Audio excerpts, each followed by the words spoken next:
بسم الله الرحمن الرحيم. حصتنا النهارده عنوانها قانون أوم، وهناخد جزء تاني كمان اسمه القدرة الكهربائية. في عندنا جزئين. الناس اللي حاضرة معانا تعرف كويس جدا إن إحنا خدنا 3 مصطلحات في الفيزياء حتى الآن، وهم ال3 مصطلحات أهو. خدنا شدة التيار ورمزها R، المقاومة ورمزها R، فرق الجهد ورمزه V. النهارده جه اليوم اللي هنربط دول كلهم بقانون واحد. الرسمة دي مش أول مرة أعملها ولا آخر مرة أعملها. الرسمة دي رسمة هتفهمها قانون أوم أحسن من أي حاجة في الدنيا.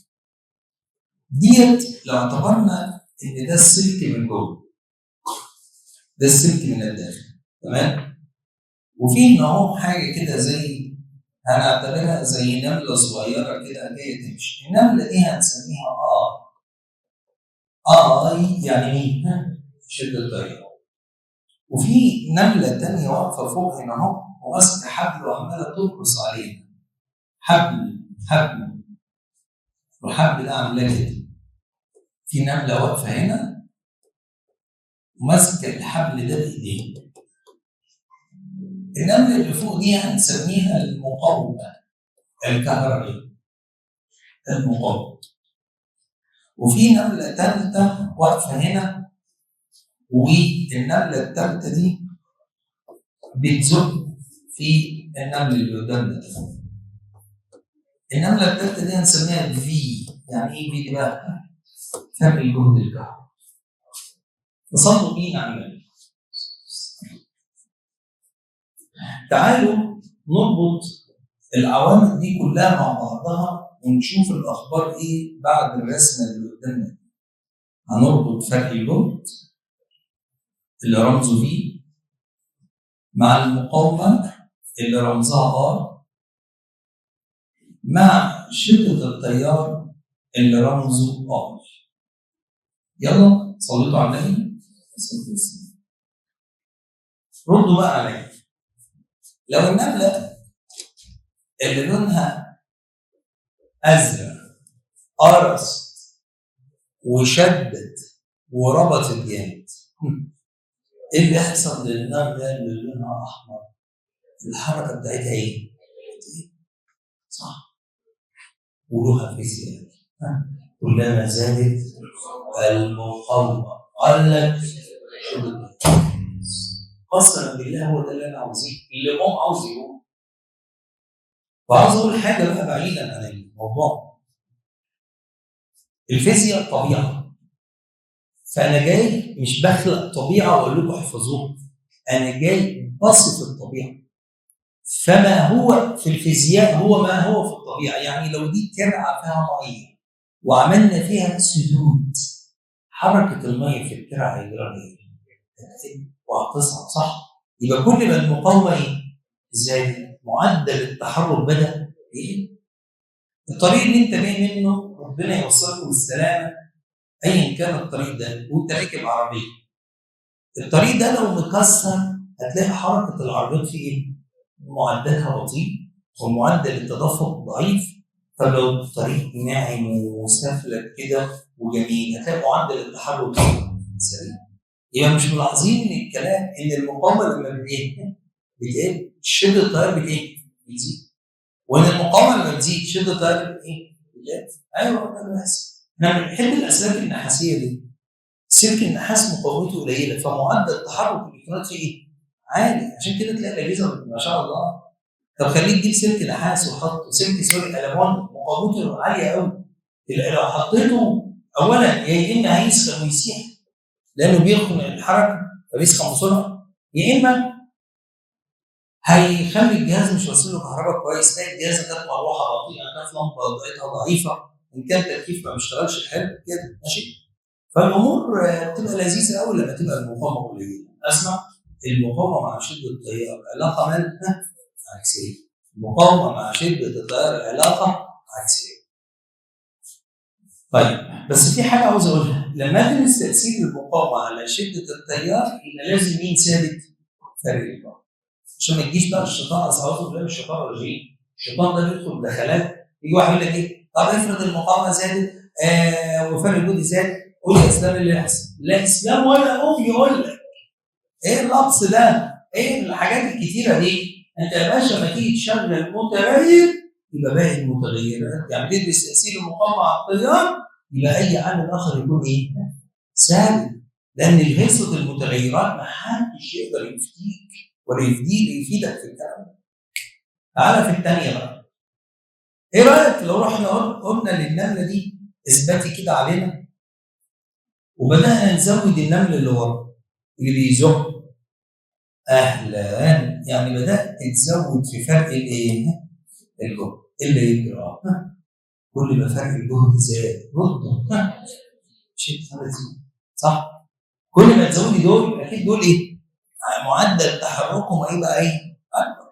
يلا قولوا كلما زاد فرق الجهد زادت عند ثبوت المقاومه. كمان مره كلما زادت شده التيار عند ثبوت المقاومه. فبالتالي الاولانيه كل ما المقاومه تزيد معدل التحرك. يبقى اذا لو انا حابب اقول علاقه المقاومه مع التيار علاقه هتزيد. مقاومه تزيد التيار يقل، مقاومه تقل التيار يزيد. فبالتالي علاقه فرق الجهد مع شده التيار علاقه فرديه. تزود فرق الجهد شده التيار ايه؟ تزيد. تقلل فرق الجهد شده التيار تقل. بس اهم حاجه المقاومه تكون ايه؟ عاوز اقول اللي انا قلته باسلوبي قبل ما اقوله باسلوبهم. باسلوب الماستر الاول اهي. بص يا كابتن، شده التيار مالها حاجتين. بسم الله. الحاجه الاولى شده التيار تتناسب عكسيا مع المقاومه عند ثبوت فرق الجهد. المقاومه اللي هي الار عند ثبوت فرق الجهد. طب حد يرد؟ وتتناسب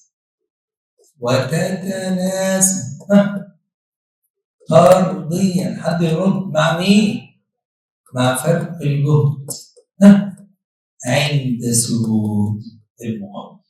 قولوا تاني كده، قولها تاني. شدة التيار تتناسب عكسي مع المقاومة عند ثبوت الجهد، طردي مع فرق الجهد عند ثبوت الجهد. وفي حاجة كمان عاوز أقولها، دي كلمة بقى بيننا وبين بعض.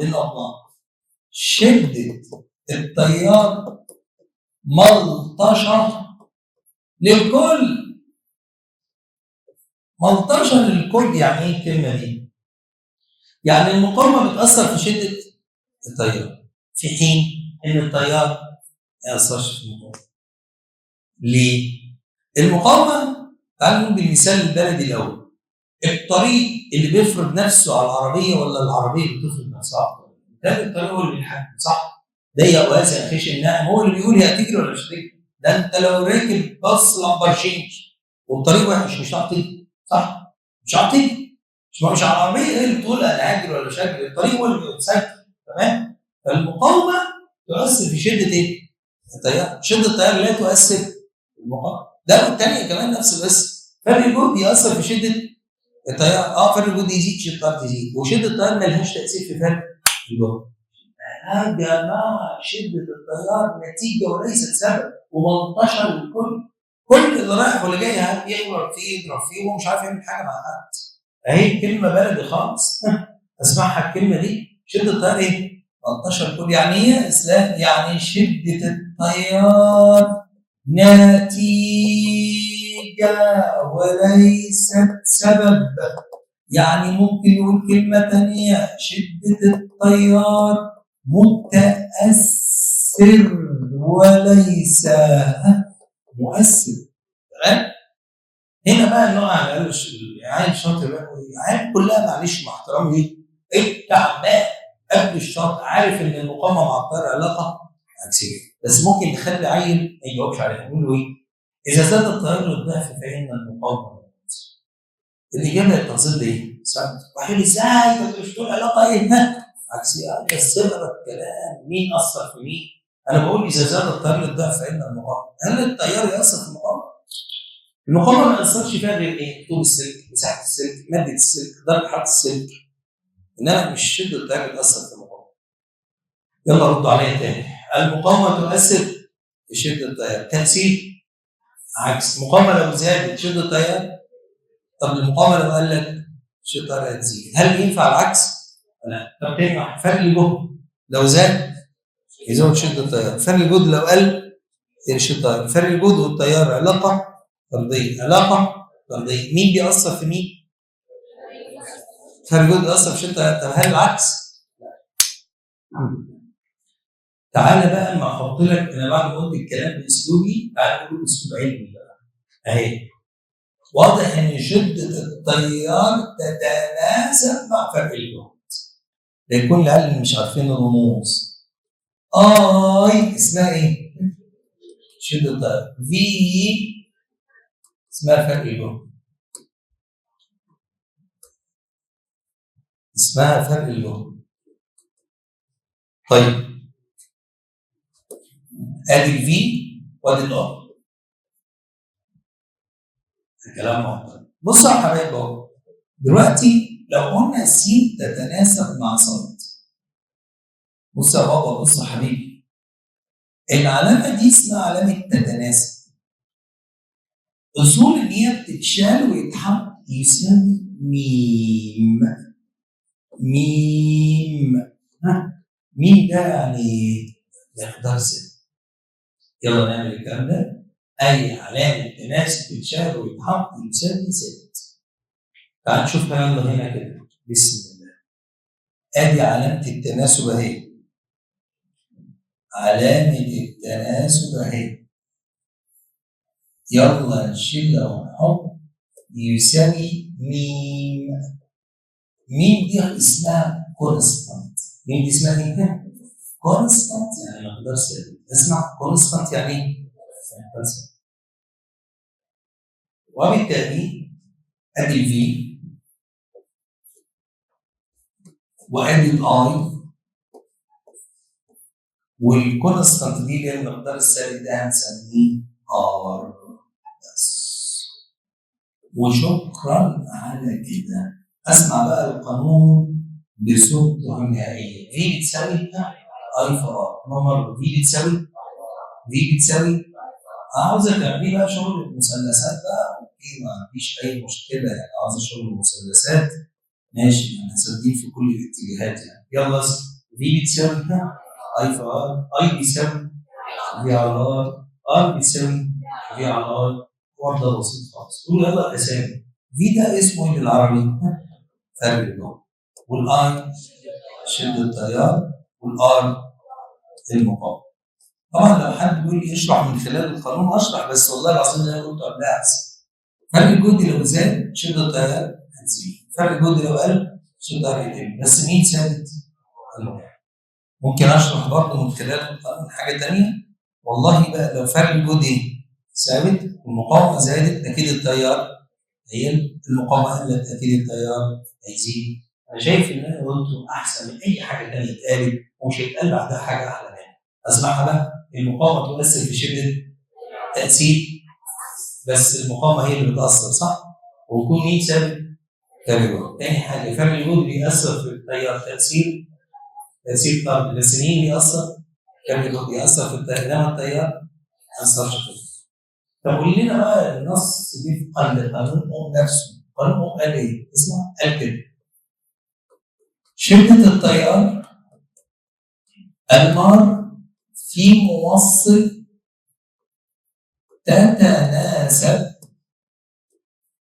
طرديا مع فرق الجهد الكهربي بين طرفين عند ثبوت درجة الحرارة. قولوا لي كده تاني. شدة التيار المر في موصل تتناسب طردي مع مين؟ حصل يا باشا. واحد بيقول لي لا ايه الكلمة دي؟ ايه الكلمه دي يا اسلام؟ مش انت قلت المفترض عند ثبوت المقاومه؟ ما هي ثبوت درجه الحراره.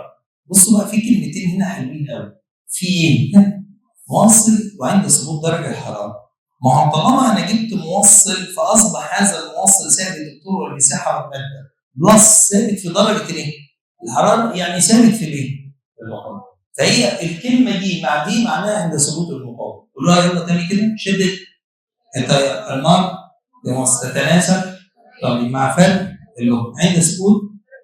طب ما طالما الحراره ثابته والموصل ثابت يبقى المقاومه ثابته. يعني الجمله معناها عند ثبوت المقاومه. تمام كده؟ بس دي احلى من كلمه عند ثبوت المقاومه.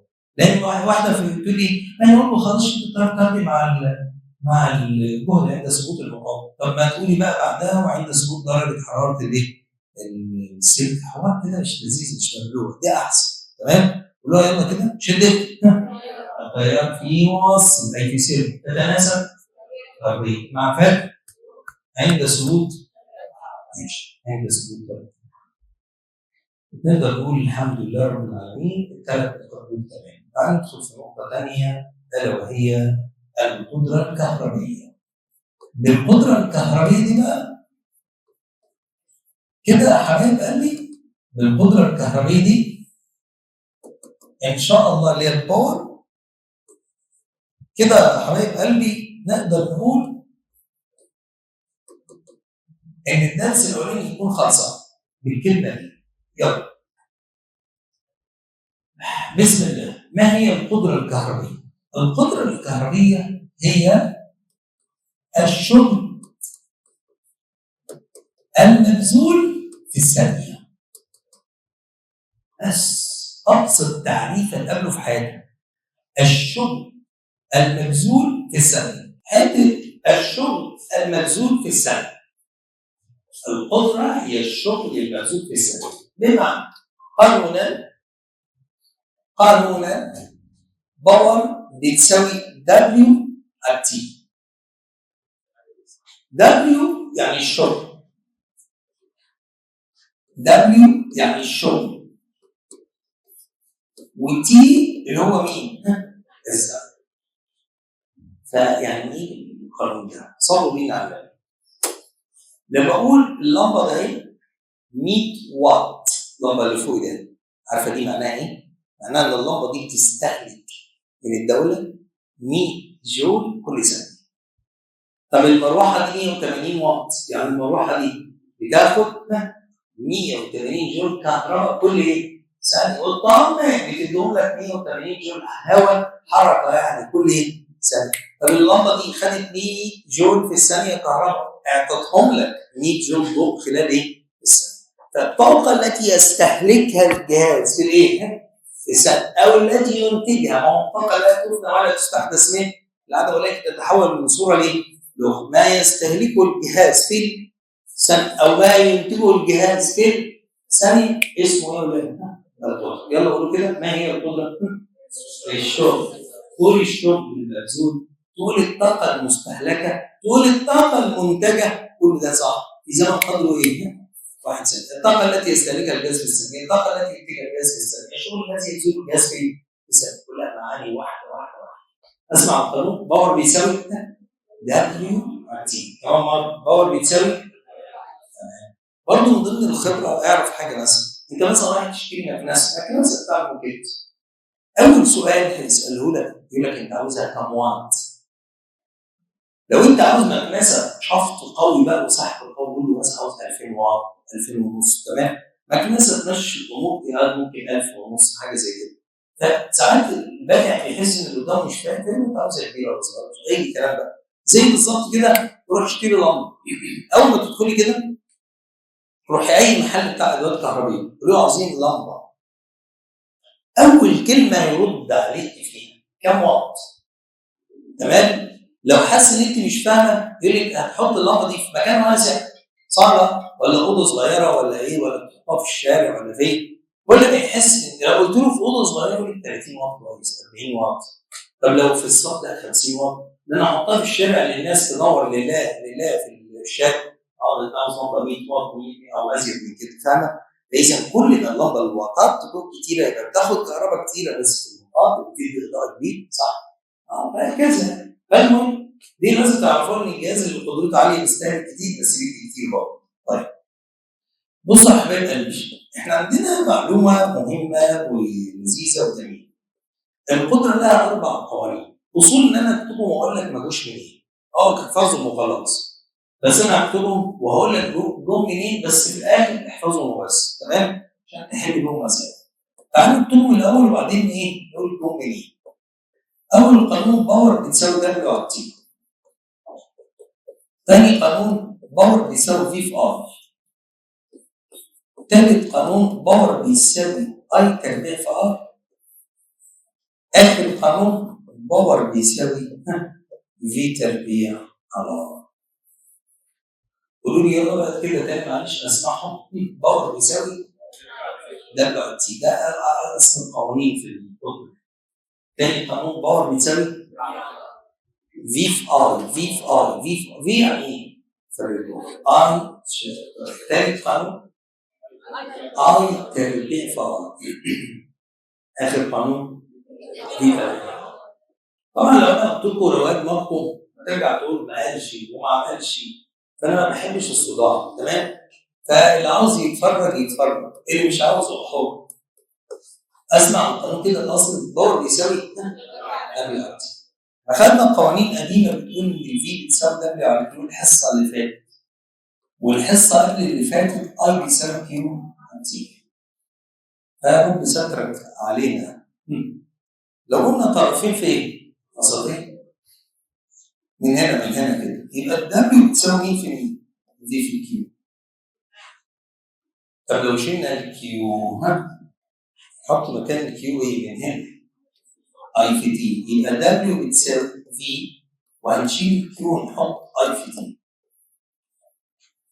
يبقى دبليو بتساوي في اي تي. اسمع، دبليو بتساوي، تعالى بقى نعوض من هنا بقى المنظر كده. باور بيساوي، هنشيل الدبليو ونحط في اي تي وهنا تي، يروح التي مع التي. يبقى معنى كده ان الباور بتساوي مين في مين؟ في في ار. باور بتساوي في في ار. اهي ليه في باور بتساوي في في ار؟ لا مستغرب جدا ايه؟ ماشي، تاني نقول تاني. الدبليو بتساوي مين في مين؟ في كيو، صح؟ والكيو شلناها وحطينا مكانها اي في تي، فبقى الدبليو مكانه في ار تي على تي، ده في في ار. طب الصوره الثانيه جت منين؟ تعالى اقول لك جت منين. ايه رايكم لو جينا على القانون ده اهو وشلنا الفي وحطينا الفي من القانون ده اهو. الفي من هنا بيساوي مين في هنا يا ولاد؟ اي في ار اهو. تعالى كده نشيل الفي ونحط اي في ار. اهلا قولوا لي بقى كده بقى الباور بيساوي ايه؟ اي في ار. حد يقول لي اي في ار يعني اي ايه؟ اي تربيع في ار. اي تربيع في ار اهي. اي تربيع في ايه؟ ثالث واحد. ايه رايكم لو سيبنا الفي؟ سيبنا الفي زي ما هي. سيبنا الفي وشلنا الار. الاي ده شلناه وحطينا مكان الاي ايه يا ولاد؟ في على ار اهو. حطينا مكانها في على ار. قولوا لي بقى كده فبقى المنظر ايه؟ باور بيساوي في تربيع على مين؟ بس في تربيع على ار. اللي هي القانون اللي انا كاتبه. طبعا ولا كانك شفت حاجه. اوكي؟ يلا قولوا بقى تاني كده. باور بيساوي دبليو على تي. اللي انا عملته بس عشان اقضي فضولك، لو عندك فضول يعني ما عندكش يبقى خير. باور بيساوي في في اي. طب باور بيساوي اي تربيع في ار. باور بيساوي في تربيع على ار. اهم اثنين اللي في الاخر دول.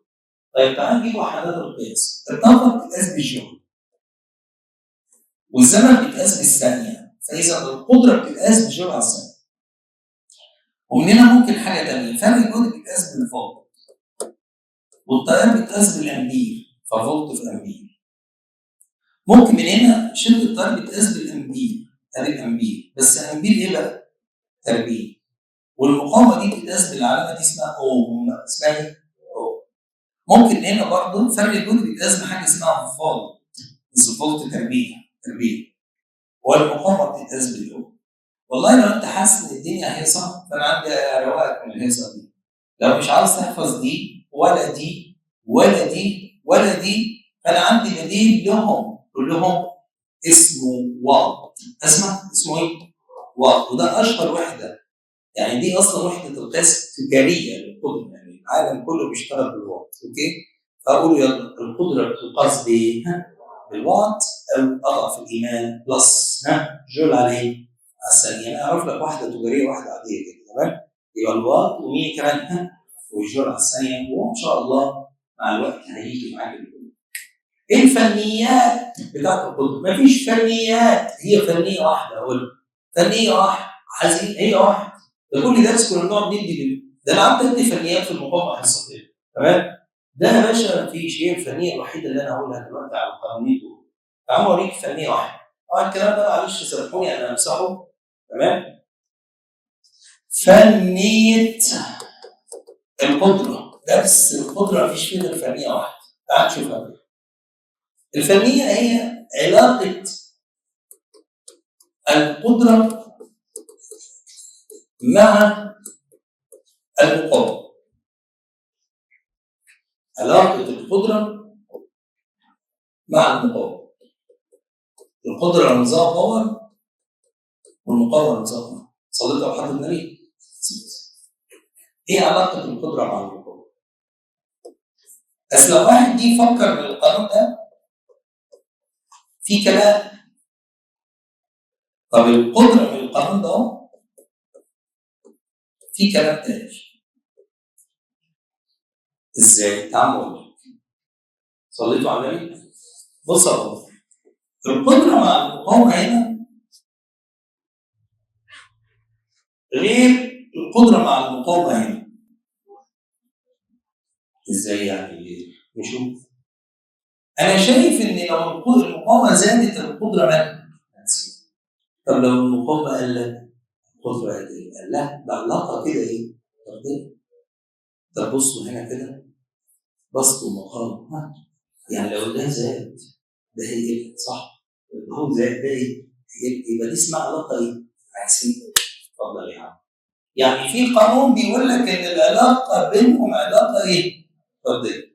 وفي قانون تاني لو بصيت منه هتحس ان العلاقه ايه؟ عكسيه. في ايه؟ في ايه؟ وده قانون وده ايه؟ قانون. في حاجه غلط على السبوره ولا ايه؟ لا مش حاجه غلط. بس لما يجي حد يسالك ما علاقه القدره مع المقاومه، انا شخصيا بعمل كده. لما يجي طالب يقول لي ما علاقه القدره مع المقاومه؟ والله برد عليه السؤال بسؤال. بقول له امتى؟ يقول لي امتى يعني؟ اقول له مين ثابت في الدايره؟ لو قال لي عند ثبوت شده التيار اقول له اعتمد العلاقه الطرديه. اما لو قال لي عند ثبوت فرق ليه؟ الجهد يعني البطاريه الحجاره ثابته، اقول له خلاص دوس على العلاقه العكسيه. هنا لو قال لي ما اعرفش اقول له انا كمان ما اعرفش، انا تعرف ولا تعالى مش هجاوبك اجابه عميانيه، تمام؟ فرد عليه علاقه القدره مع المقاومه علاقه طرديه. حد يرد امتى؟ عند ثبوت اي ليه مين؟ شدة. طب وقد تكون العلاقه علاقه عكسيه. علاقه عكسيه عند ثبوت الفي اللي هي مين؟ فرق الجهد بتاعها. حصل؟ رد امتى تكون طرديه؟ انا ضربت مثال ثابت. امتى تكون عكسيه؟ هيكون خارج الجهد. لو عاوز تصور صور يا ابني الحلويات اللي على السبوره. حلويات. شيل الألماس، شيل يا ابني البسبوس. مقاومة مع التيار علاقة عكسية، وفرق جهد مع التيار علاقة طردية. صورة النمل يا ولاد. ده كان 13 الكل. طريق تأثر بالكل، ده متاثر وليس مؤثر، ده نتيجه وليس ايه؟ سبب.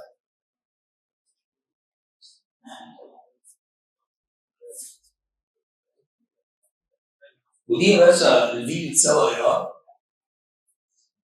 القانون يعني. دي برضه فيها شويه قوانين كده تحفظوهم.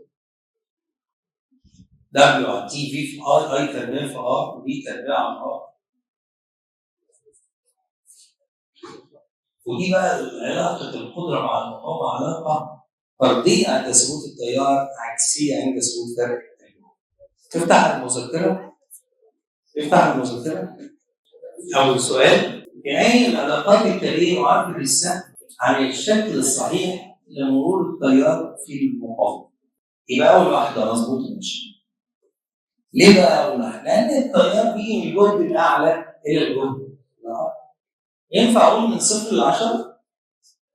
ينفع اقول من سالب 4 موجب 2؟ ليه؟ الواطي العالي ازاي؟ لازم يجي من اعلى للاقل صح؟ ينفع يجي من سالب 4 تزيد؟ لازم من العالي للواطي. السؤال اللي بعده بيقول دايره المقابله، او اذا كان الشغل المبذول في نقل 100 او 10 اس 20 الكترون هو 10 جول، وفي نقل 4 في 10 اس 20 الكترون هو 20 جول. اوجد النسبه بين الفرقين دول. يلا اكتبوا يا جماعه. فرق الجهد الاولاني على فرق الجهد الثاني بيساوي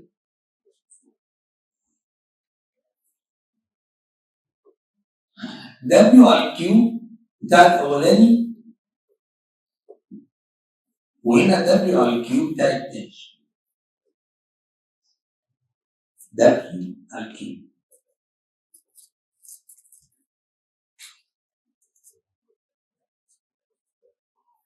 دبليو الكيو اللي هو ان اي، الكيو اللي هو ان اي،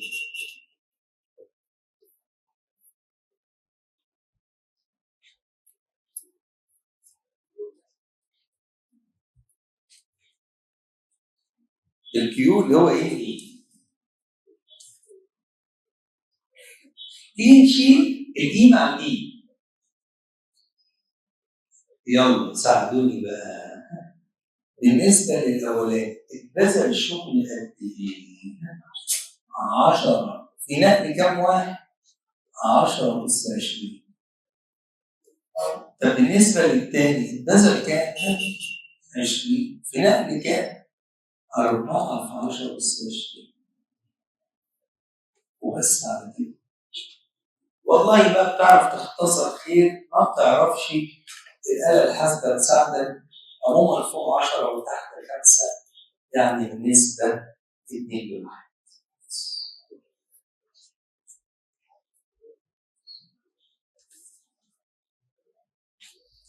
مين يقول السؤال اللي جاي؟ ما علاقة فرق الجهد مع الزمن؟ الله يبارك لك في عمرك. علاقة ثابتة لا توجد علاقة. مين اللي جنبك؟ قولي أمور. ما علاقة الدبليو مع الكيو؟ الله فرضية، بس ظبطوا الساخرة دي طالعة من النص كده كويس. خلاها طالعة من النص فرضية فعلا. تعتبر البطارية مصدرا، برافو، طاقة. البطارية بتدي طاقة. واحد يقول لي مش هي بيبقى فيها جواها الكترونات حرة؟ بس هي. أسألكم سؤال: موتور المية في البيت بيصنع المية ولا بيحرك المية؟ يبقى موتور المية هل يصنع الماء أم يعطي الطاقة للماء؟ بس نفس النظام. البطارية مش بتصنع الكترونات حرة، هي جواها الكترونات حرة، بس بتديها ايه؟ الطاقة اللي تحركها. تمام؟ هي البطارية عاملة زي موتور المية، بيعطي الطاقة. هذا السؤال عاوزين فيه الشغل. يلا قول. عاوزين نجيب فرق جهد بين اكس واي، هنجيبيه ازاي؟ بين النقطة دي ودي. الاول عاوز فرق الجهد قبل ما ندخل في المساله. فرق الجهد من هنا لهنا كام؟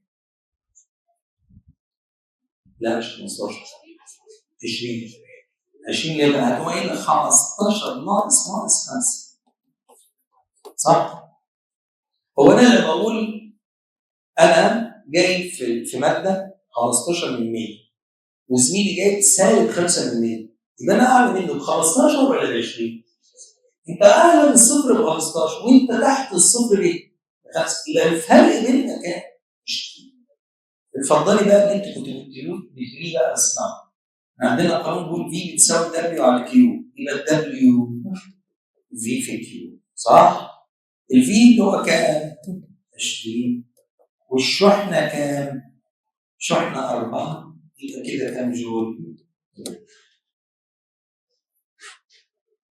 يبقى اذا فرق الجهد جبناه وضربناه في الشحنه. مين يحل السؤال اللي بعده؟ بقول في شحنه عندنا قدرها 5 كولو هنكتب عليها كيو بتستهلك 100 جول هنكتب عليها دبليو وفي الشحنه بتتنقل خلال زمن 1 سنه. فمين يحل؟ فرق الجهد بيتساوي دبليو على كيو الشغل 100 ولا 5 يبقى 20 بالفعل 20 ماشي. كمل. كيو على تي الكيو كام؟ الكيو 5 تي 1 ماشي 5 ما فيش مشكلة. اكتبوا لهم بس بشكل بسيط عشان يفهموا وبعدين اكتب اللي انت عاوزه. مش ار بيساوي كيو على تي. طب ما الكيو اللي هي ان اي قول يا باشا كده معلش عوض هو كده خلاص واحنا بعدين. طيب بكام؟ بالخمسه والزمن ثانيتين والعدد عاوزين. طب والاي تيجي الاي دي هي شحنه الالكترون واحد ورقم ثابت. عشان واحده سالتني والله بره قالت لي الكلمت ده ان كده احفظي ثابت بس هو موجود في المذكره كامثله محلوله موجود دلوقتي. الاجابه هتطلع تقريبا دايما صح؟ السؤال ده اكيد اختم بيه الحصه. سؤال رقم 17 صفحه 16.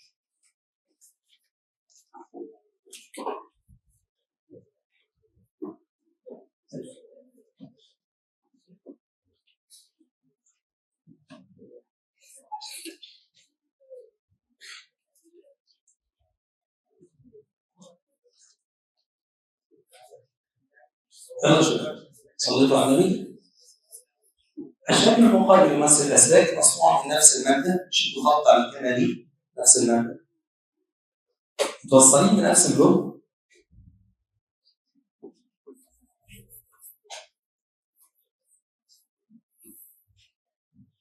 فبيقول لي ان انت بتيجي صحيح تحس شده التيار. شدوا خط على كلمه شده ايه؟ التيار. صلوا على النبي ولا ايه؟ عليه الصلاه والسلام. طبعا كلنا نعلم ان الار بتساوي رو اي ال على ايه؟ تعالى بقى على كل واحد على حده. يلا يا شباب هنكتب يلا الرو اي والال ال والاي 2 اي. بالنسبه للتاني الرو اي والال ال والاي اي. الثالث الرو اي والال كام ال؟ 2 ال والاي اي 1. طب اللي بعده الرو اي والال ب2 والمساحه تاني. اول سلك طوله ال ومساحته اهو. تاني سلك طوله ال ومساحته الثالث سلك طوله 2 ال ومساحته اخر سلك 2 ال على 2 ال. طيب بقى الجميل كلهم نفس المبنى وكلهم نفس شيل المساحات دي وشيل الالات. حد يقول لي بقى الارقام المتبقيه، هنا اتبقى نص، هنا اتبقى 1، هنا اتبقى 2، هنا اتبقى 2 على 2. ردوا عليا، ده ترتيب المقاومات صح؟ بس في 2 مقاومه طلعوا زي بعض. مين 2 مقاومه طلعوا زي بعض؟ البي والدي.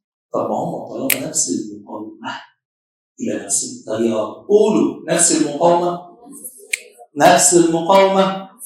مين ومين؟ بي ودي، بي ودي، بي ودي. يبقى ده غلط وده غلط، لا ده صح وده صح. صح؟ اللي فيهم البي ودي قد ايه؟ قد بعض. طب مين اقل مقاومه؟ ردوا، مين اقل مقاومه؟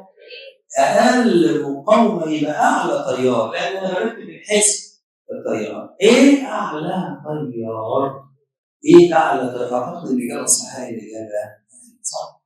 ايه اعلى تيار؟ والبي دي زي بعض والسي